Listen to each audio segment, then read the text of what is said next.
চলেন বিকালের একটা ফাঁকিবাজি নাস্তা তৈরি করি, আপনাদের সাথেও একটু শেয়ার করি। আসসালামু আলাইকুম, কেমন আছেন সবাই? আশা করছি আল্লাহর রহমতে সবাই সুস্থ আছেন, ভালো আছেন। আমি আলহামদুলিল্লাহ বেশ ভালো আছি। তো এখানে 2টা পেঁয়াজ কুচি করে নিয়েছি, 2টা কাঁচামরিচ কুচি করে নিয়েছি।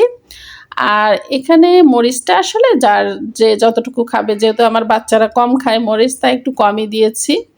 আর একটু পরিমাণ মতো দিয়ে দিলাম লবণ।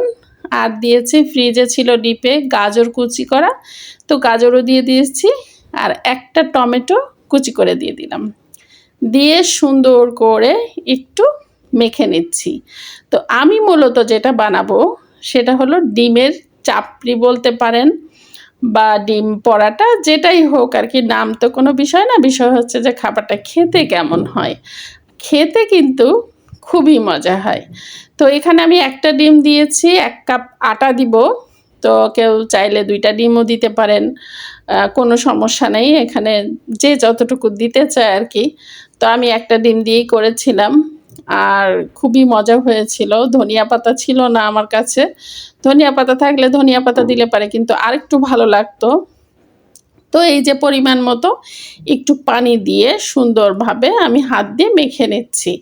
তো এটা চামিচ দিয়েও করা যায়, আমি হাত দিয়েই করছি। তো এভাবে সুন্দরভাবে মেখে নিয়ে তারপরে ফ্রাই প্যানটা গরম হয়ে গেলে দিয়ে দিতে হবে পাতলা করে। তো আমার 1 কাপ আটায় 2টা হয়েছিল, 2টা চাপড়ি হয়েছিল, যেটা আমাদের বিকালে নাস্তা খুব সুন্দরভাবে চায়ের সাথে হয়ে গিয়েছিল। তো এই তো আমার হয়ে গেল, বেশি ঘনও না বেশি পাতলাও না, এরকম একটা অবস্থা দেখেই তো বুঝতে পারছেন।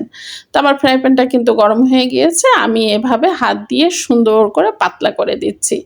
আপনারা আবার হাত দিয়ে দিতে যেন না, কারণ যারা নতুন রাঁধুনি তাদের কিন্তু হাতে লাগবে। আমার মেয়ে তো মোটেই পারবে না, কিন্তু অনেক বছর ধরে রান্নাঘরে থাকতে থাকতে হাতে আর এখন গরম আর গরম মনে হয় না।